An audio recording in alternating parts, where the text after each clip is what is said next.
안녕하세요. 이번 시간에는 실내 건축 디자인의 기본 공사 중에 하나인 목공사에 대해서 알아보도록 하겠습니다.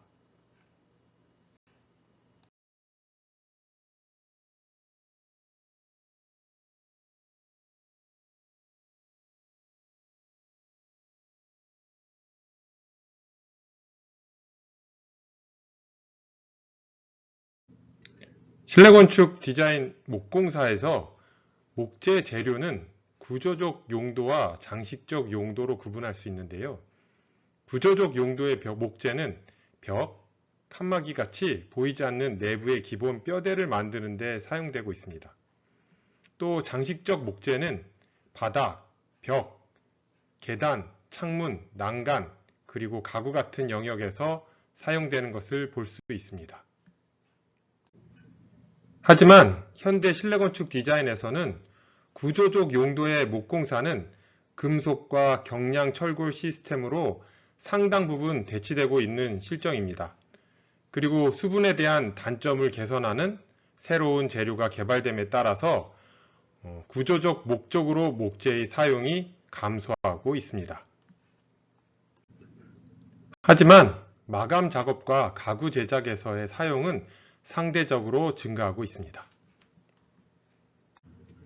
다음은 목재의 특성입니다. 우선 목재의 장단점을 알아보도록 하겠습니다. 목재의 장점은 가공과 시공이 간편하고요. 또 가볍고 비중에 비해서 강도가 크다는 점입니다. 그에 반해서 열 전도율은 낮고 보온과 방한성이 우수하죠. 또 다양한 무늬와 색으로 인해서 마감재와 가구 재료로 많이 사용이 됩니다. 그리고 자연 분해되는 친환경 소재이고요. 산, 알칼리, 염기에 대한 저항이 뛰어납니다. 물론 단점도 있습니다. 단점은 불, 화기에 약하다는 점입니다. 그리고 흡수성이 높아서 변형이 될 수 있고요. 마지막으로 공기, 온도, 습도의 변화에 따라서 내구성이 바뀐다는 단점을 가지고 있습니다. 세 번째로 목재를 분류해 보도록 하겠습니다. 그럼 우선 침엽수재에 대해서 알아보겠습니다. 이 침엽수재는 일반적으로 견목보다 가볍고 부드럽다입니다. 그럼 견목이 뭐냐? 견목은 화렵수인데요. 밤나무, 떡갈나무, 호두나무, 느티나무 같은 화렵수입니다. 그래서 화렵수보다 가볍고 부드럽다라고 말씀드릴 수 있겠습니다. 그리고 균일한 질감을 지닌 직선 무늬 결을 가지고 있는 것이 특징이고요. 이렇다 보니 건축, 가구, 종이 제품에 많이 사용이 됩니다. 그럼 이 침엽수 나무가 뭐가 있는지 알아볼까요? 침엽수 대표적인 침엽수는 소나무, 전나무, 잣나무, 삼나무 같은 것들이 있습니다. 그럼 화렵수에 대해서 알아볼까요? 일반적으로 화렵수는 연목, 그러니까 앞에서 말씀드렸던 침엽수보다 밀도가 높고 무겁고 단단합니다. 그리고 다양한 입자 패턴과 복잡한 구조로 만들어져 있습니다. 그러다 보니 고급 가구, 바닥재, 캐비넷 같은 것을 만들 때 사용이 되고요. 이 화렵수 나무의 대표적인 나무는 참나무, 오동나무, 단풍나무, 호두나무, 박달나무처럼 잎이 넓은 나무들이 있습니다. 다음은 목재의 조직에 대해서 알아보도록 하겠습니다. 목재 조직 중 목재의 세포에 대해서 알아보도록 하겠습니다. 첫 번째로 수심입니다. 목재의 횡 단면에 보이는 나이테 동심원의 중심을 바로 수심이라고 부릅니다. 그리고 이런 나이테, 나무의 단면에서 볼 수 있는 동심원 패턴으로 수심 중심에 위치하고요. 이는 각 성장 연도를 표시하고 또 나무의 나이를 표시하고 나무의 강도를 나타내는 지표로 사용된다라고 말씀드릴 수 있겠습니다. 다음은 심재입니다. 목재의 수심 가까운 부분을 말합니다. 아까 이 부분을 수심이라고 했죠. 그 수심 부분에 색깔을 조금 다르게 칠해져 있는데 죽은 세포로 구성되어 있어서 고정된 미네랄이 함유되어 있어서 더 어두운 색을 띱니다. 그러다 보니 단단하고 수분 함량이 낮습니다. 그래서 일반적으로 변제, 이 바깥쪽 변제에 비해서 팽창과 수축이 적고요. 그 다음에 내후성, 내구성, 강도가 우수한 특징을 가지고 있습니다. 그럼 이 바깥쪽에 있는 변제는 어떠냐? 겉껍질 바로 아랫부분을 말하고요. 목재 색이 더 밝습니다. 아까와 다르게 대부분이 살아있는 세포로 구성되어 있다 보니 수액을 많이 함유하고 있는 유연한 성질을 가지고 있습니다. 그러다 보니 일반적으로 심지에 비해서 팽창, 수축이 심하고요. 내후성과 내구성, 그리고 강도가 낮은 편입니다. 다음은 나뭇결입니다. 나뭇결은 크게 4가지로 나뉘어지는데 첫 번째 고든결입니다. 나무의 연륜의 직각으로 자른 면에서 나타나는 직선적 평행선 형태의 나무결을 말하고요. 두 번째 널결은 연륜과 평행하게 자른 면에서 보이는 유려한 곡선 형태의 결로 물결처럼 흐르는 모양이 특징이라고 하겠습니다. 세 번째로 엇결은 나무 섬유가 서로 얽히고 있어서 결이 심하게 경사진 형태를 보이는 결을 말하고요. 마지막으로 무늬결은 다양한 원인으로 인해서 발생하는 불규칙적이지만 아름다운 패턴을 보여주는 결이라고 말씀드릴 수 있겠습니다. 다음은 목재의 조직에 대해서 알아보도록 하겠습니다. 첫 번째로 목재의 비중입니다. 목재의 비중은 목재의 물성과 강도를 결정하는 중요한 요소입니다. 그래서 일반적으로 비중이 높을수록 수축과 뒤틀림이 증가하지만 강도는 반대로 향상이 됩니다. 기건 비중은 수분을 제거하기 위해서 건조된 목재의 단위 부피당 중량으로 측정을 하는데요. 이 값은 수종, 수령, 밀도, 그리고 목재가 변재인지 심재인지 여부에 따라서 달라집니다. 일반적으로는 침엽수는 비중이 소프트우드, 연재이기 때문에 비중이 마이너스 0.3에서 0.5 정도에 해당하고요. 경재, 하드우드인 화렵수는 비중이 마이너스 0.5에서 0.9에 해당합니다. 이 비중이 실내건축 기사 또는 산업기사에 자주 출제가 되니까 알아놓으시면 좋을 것 같습니다. 그리고 공극률입니다. 공극률은 나무의 입자 사이에 있는 빈틈이 차지하는 비율인데요. 여기에서 R은 전건재 비중이라고 말씀드릴 수 있겠습니다. 공식은 보기와 같으니까 시험 문제에 출제가 되면 공식에 대입을 해서 푸시면 되겠습니다.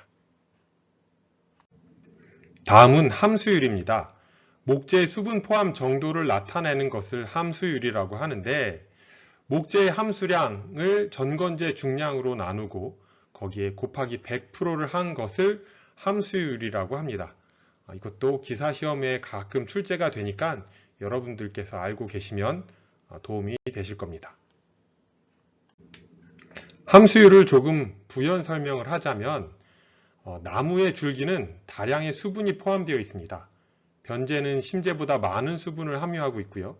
어린 나무는 오래된 나무보다 더 많은 수분을 함유하고 있습니다. 이때 섬유 포화점이라는 용어를 쓰면서 나무 세포가 최대한 수분을 흡수할 때를 말하는데요. 수분 함량이 약 30% 정도이며 이 한계점에서는 수축, 팽창, 강도, 탄력성과 같이 목재의 특성이 크게 변화합니다. 이때 두 가지 용어로 목재를 부르는데요.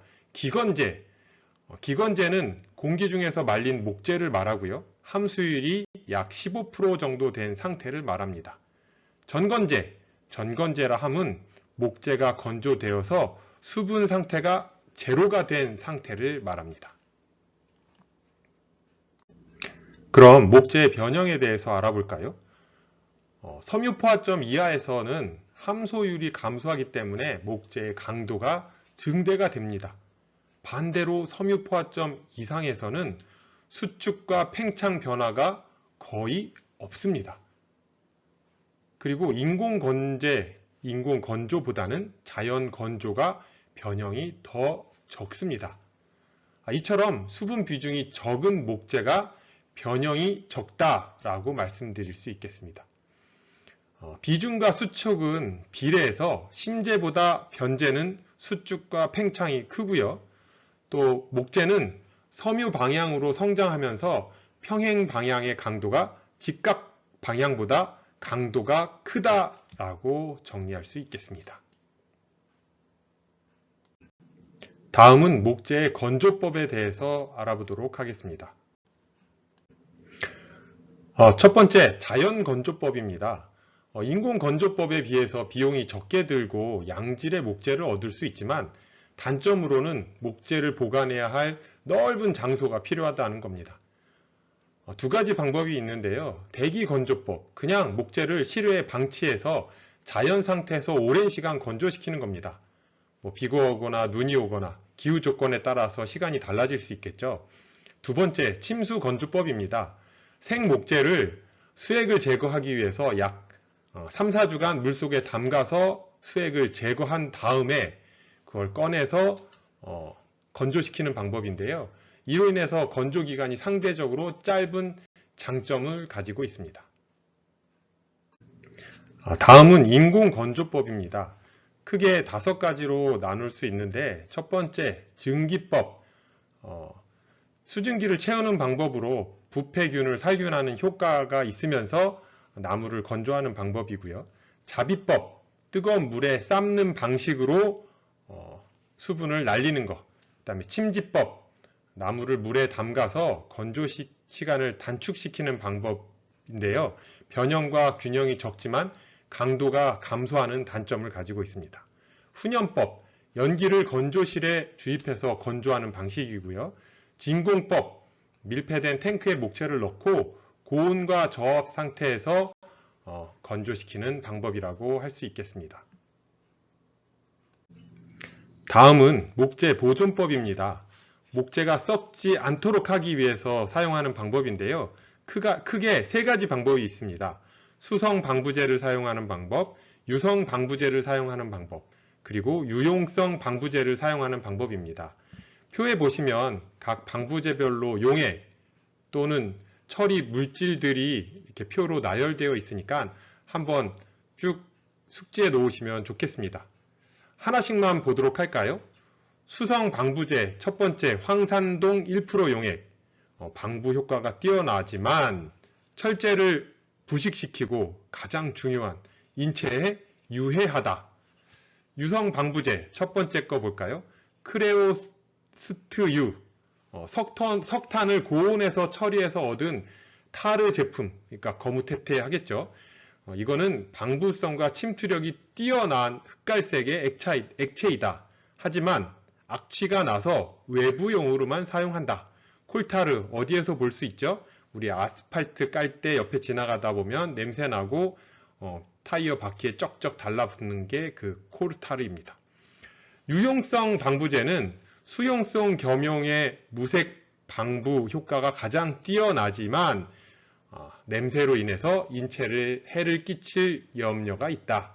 그러니까 각 보존하는데 용액별로 특징을 써서 실내에서 사용할 것이냐, 실외에서 건조시키면서 사용할 것이냐에 따라서 골라서 사용하면 되겠습니다. 이것도 기사 시험 문제에 가끔 출제가 되니까요. 여러분들이 꼭 기억해 놓으셨으면 좋겠습니다. 이처럼 목재는 자연 재료이기 때문에 썩을 수밖에 없는데요. 목재가 잘 썩는 부패 조건을 4가지로 정리할 수 있겠습니다. 첫 번째, 온도입니다. 부패균이 좋아하는 온도가 있고요. 이때 말고는 번식이 잘 이루어지지 않으니까 이 온도를 피하면 되겠고, 습도, 부패균이 잘 발육할 수 있는 최대 습도는 80%라고 합니다. 목재의 함수율이 20%를 초과하면 균이 발육하기 시작하고 4에서 50%일 때 가장 왕성하게 번식한다고 합니다. 그러니까 습도를 적게 해주면 되겠죠. 그 다음 세 번째, 공기입니다. 모든 생명체가 그렇듯이 부패균도 산소를 필요로 하는데 목재가 완전히 수중에 잠겨 있을 때는 부식하지 않으니까 물에 담가서 부패를 막는 방법을 사용하기도 합니다. 마지막으로 양분입니다. 부패균 또한 목재의 섬유세포를 주 영양분으로 삼아서 성장하기 때문에 방부 처리를 통해서 균의 성장을 억제해야 되겠습니다. 그럼에도 불구하고 잘 썩지 않게 미리 처리를 해야 될 텐데요. 그 처리 방법을 설명을 드리자면 첫 번째, 햇빛에 노출시키는 방법입니다. 햇빛에 노출시키면 자외선의 살균력으로 인해서 균류가 사멸되겠죠. 두 번째, 담그는 방법입니다. 앞에서 말씀드린 것처럼 목재를 방부에 또는 물에 담가서 산소 공급을 차단해서 부패균을 소멸시키는 방법이 되겠습니다. 세 번째로 표면 탄화인데요. 목재 표면을 2에서 10mm 정도 일부러 연소를 시켜서 수분을 제거하는 동시에 부패와 해충을 방지하는 방법입니다. 그리고 도포와 코팅인데요. 방부제, 페인트, 니스, 콜타르 같은 것을 표면에 발라서 부패와 충해를 방지하는 방법이 있고요. 상압주의법이라고 해서 크레오소트 용액 같은 것에 목재를 3시간에서 6시간 동안 푹 담가서 방부 효과를 높이는 방법이 있습니다. 그리고 가압주의법, 이것은 일부러 주사에게 용액을 넣어서 나무에 강제로 방부제를 주입시키는 방법이 있습니다. 그리고 마지막으로 생리적 주의법이라고 있는데요. 이것은 나무를 벌목하기 전에 뿌리에 약액을 주입을 한 다음, 그러면 쫙 빨아들이겠죠. 그 다음 벌목을 해서 보관하는 방법이 있습니다. 다음은 목재 방화 처리법입니다. 목재는 자연 재료이기 때문에 불에 타지 않게 만들 수는 없습니다. 하지만 연소를 어렵게 만들어서 화재 발생 시 연소 시간을 지연시킬 수 있는데요. 그 두 가지 방법이 있습니다. 첫 번째는 코팅하는 방법, 두 번째는 잘 안 타게끔 하는 약물을 주입하는 방법. 그래서 코팅하는 방법은 방화 페인트, 규산 나트륨, 시멘트 몰타르 같은 것을 목재 표면에 코팅을 해서 방화 성능을 강화시키는 방법이 있겠고요. 두 번째로 제2인산암모늄, 황산암모늄, 붕산 같은 방화제를 단독 또는 혼합해서 목재에 강제적으로 주입을 해서 내화성을 키우는 방법이 있습니다. 다음은 목재의 물리적 그리고 역학적 성질에 대해서 알아보도록 하겠습니다. 목재의 역학적 성질은 크게 4가지가 있습니다. 인장 강도, 휨 강도, 압축 강도, 전단 강도인데요. 인장 강도는 어떤 물체를 양쪽으로 잡아 끌었을 때 외력에 대한 내부 저항을 말합니다.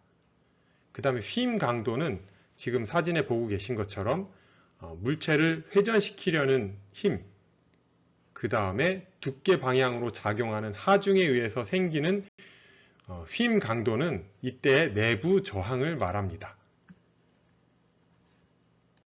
그리고 압축 강도입니다. 어떤 물체를 길이 방향으로 양쪽에서 눌렀을 때, 그러니까 기둥과 기둥 부재가 되겠죠. 그래서 목재 섬유 방향과 평행한 종 방향이 크다라고 말씀드릴 수 있겠습니다. 다음은 전단 강도입니다. 이렇게 밀었을 때 집안 한쪽이 꺼지거나 융기하면서 단면을 따라 파괴하는 경우가 발생하는데요. 위아래로 끊으려는 힘을 전단 강도라고 말할 수 있겠습니다. 그래서 목재의 전단 강도는 목재의 섬유 방향과 평행인 것보다는 수직인 경우가 더 크다라고 말씀드릴 수 있겠는데요.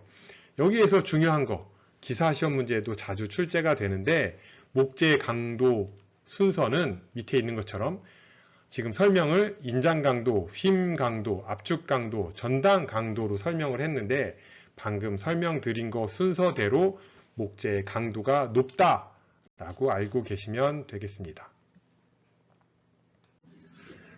다음은 목재의 이용, 가공 목재에 대해서 알아보도록 하겠습니다. 첫 번째로 합판입니다. 합판은 통나무를 얇게 깎아서 나무판을 3579, 그러니까 홀수겹으로 섬유 방향으로 직교하도록 겹쳐서 접착제로 결합한 인공 목재 판재입니다. 원목 판재에 비해서 면이 균질하고요. 그러다 보니 목공사에서 그 이용률이 매우 높습니다. 또 단판을 홀수겹으로 직교로 붙인 구조로 되어 있다. 중요합니다. 홀수겹으로 직교로 붙인다. 그 특징으로는 강도가 크고요. 방향에 따른 강도 차이가 적습니다. 그리고 너비가 넓은 판을 제작할 수 있다. 또 곡면 가공 시 균열이 없고 무늬가 일정하다. 그러니까 곡면 가공도 된다는 말이죠. 그 다음 표면 가공을 통해서 흡음 효과와 의장적 효과를 높일 수 있다. 이게 나무 무늬가 미려한 판재로 만든 합판은 의장적 효과도 높일 수 있습니다. 또 함수율 변화에 따른 팽창 및 수축이 별로 없다. 함수율 변화는 뭐죠? 물이 묻었을 때 물이 조금 닿아도 수축과 팽창 방향성이 적다입니다. 또 보통 합판에는 일반용 합판, 무치 방충 합판, 난연 합판, 콘크리트 거푸집용 합판, 구조용 합판으로 나뉘어집니다. 또 특수 합판에는 프린트 합판, 연화 비닐, 화장 합판, 방부 합판, 방화 합판 등이 있습니다. 다음은 집성 목재입니다. 집성 목재란 목재를 일정한 크기로 자른 다음에 두께 1.5에서 5cm 단판을 섬유 방향이 평행하도록 같은 방향으로 겹쳐서 접착한 것입니다.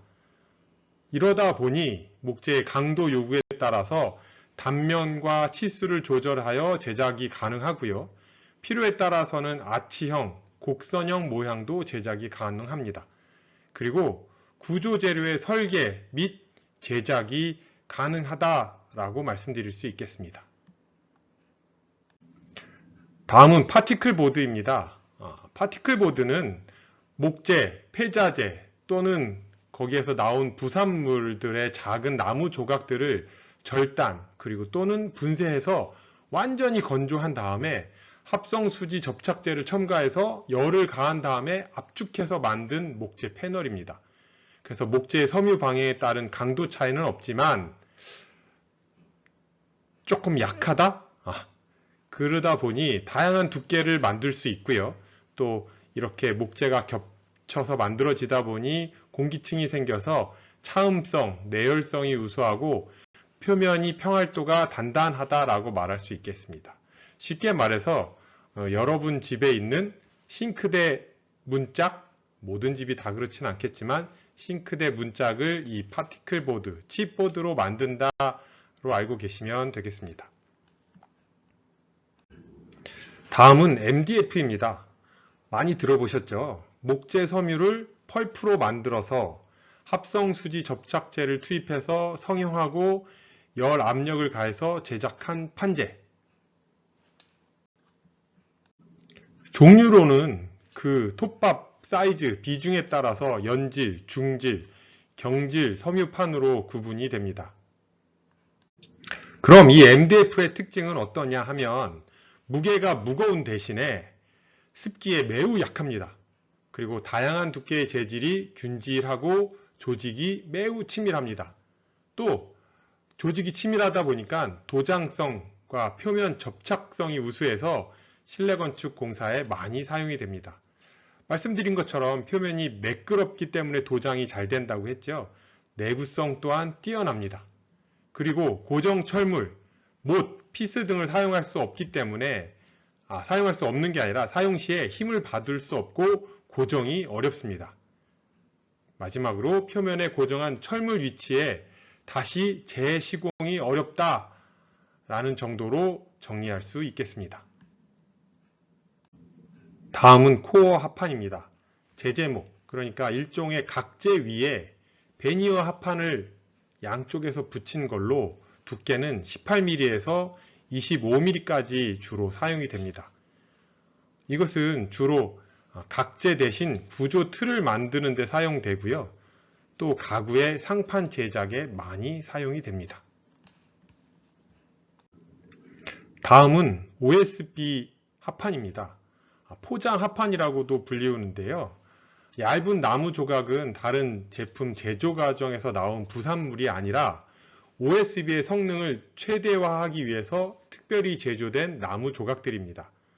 이 조각들이 층으로 겹쳐서 배열되면서 앞에서 보신 파티클 보드에 비해서 높은 강도와 경도를 유지하고 있는 합판입니다.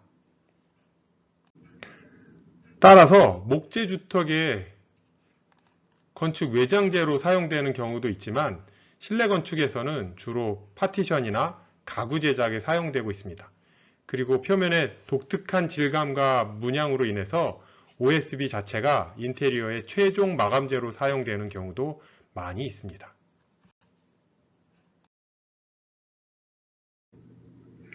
사진에 보시는 것처럼 두께는 3에서 5cm 정도, 너비는 10cm 정도의 긴 판 표면을 립으로 가공한 것인데요. 이처럼 표면에 굴곡이 있는 형태를 가지고 있습니다. 그래서 강당, 극장, 홀 같이 공간의 음향 조절이 필요한 곳 또는 실내 장식용으로 많이 사용이 되는 나무 판재입니다. 다음은 목재의 접합에 대해서 알아보도록 하겠습니다. 큰 재료나 또는 긴 재료가 필요할 때 2개 이상의 목재를 이어 붙여서 하나의 부재로 만드는 과정을 말하는데요. 주로 사용하는 접합 방법은 이음, 맞춤, 쪽매 등이 있습니다. 이음은 길이 방향으로 접합해서 목재의 길이를 늘리는 것이고요. 맞춤은 경사 또는 직각으로 만나는 두 부재를 가공해서 끼워 맞추는 방식입니다. 이때 맞춤 부위의 목재는 결점이 없어야 하고요. 만나는 부재는 빈틈이 없이 딱 밀착해서 결합해야 합니다. 또 접합부의 보강을 위해서 접착제나 파스너를 사용할 수 있는데요. 이 경우 적합한 설계 기준을 적용해야 합니다. 또 인장, 그러니까 힘을 받는 부재는 덧댄 판을 사용을 해서 목재의 길이를 연장할 경우에 덧댄 판의 면적은 요구되는 접합 면적의 1.5배 이상이 되어야 합니다. 그리고 이음과 맞춤의 위치는 응력이 작은 곳을 선택해야 하는데요. 접합 부분에 작용하는 응력이 균일하게 배치되도록 해야 하고요. 또 접합 단면은 외력의 방향에 직각이 되도록 설계해야 합니다. 그럼 접합 목재 보강 철물들에 대해서 알아볼 텐데요. 크게 인장새, 주걱볼트, 양나사볼트, 감자비새, 꺽새, 띠새, 듀벨이라고 있습니다. 표에 보시는 것처럼 이것에 대한 연결 사항을 잘 적어놨으니까요. 여러분들께서 숙지하시고 기사 시험 문제에 대비하시면 좋겠습니다.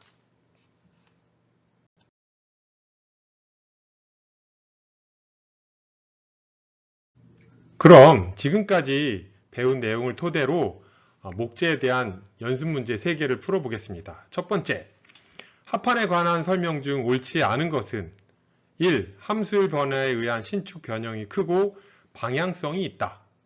2. 3장 이상의 홀수 단판을 접착제로 붙여 만든 것이다. 3. 곡면 가공을 하여도 균열이 생기지 않는다. 4. 표면 가공법으로 흡음 효과를 낼 수가 있고 의장적 효과도 높일 수 있다. 자, 답은 뭘까요?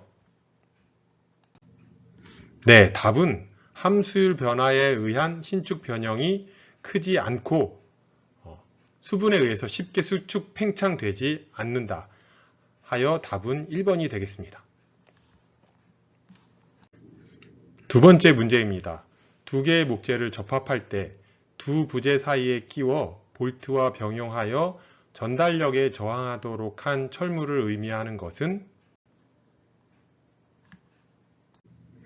네, 답은 1번 듀벨입니다. 2번 꺽쇠는 빗대공과 자보의 맞춤부 보강 철물이고요. 3번 띠새는 기둥과 중도리, 자보와 왕대공 사이에 사용하는 보강 철물, 그 다음에 가마자비새는 평보를 대공에 고정할 때 사용하는 디귿자 철물이기 때문에 답은 1번 듀벨이 되겠습니다. 세 번째 문제입니다.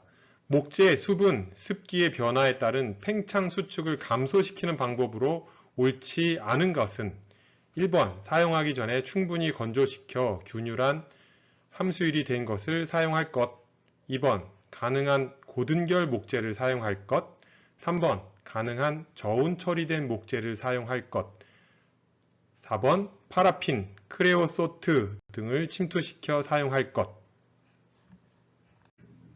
네, 답은 3번인데요. 목재의 수축과 팽창을 최소화하기 위해서는 가능한 고온에서 건조해서 사용하는 것이 좋기 때문에 3번이 잘못되었습니다. 수고하셨습니다. 이것으로 실내건축 공사의 목공사 파트 마치도록 하겠습니다.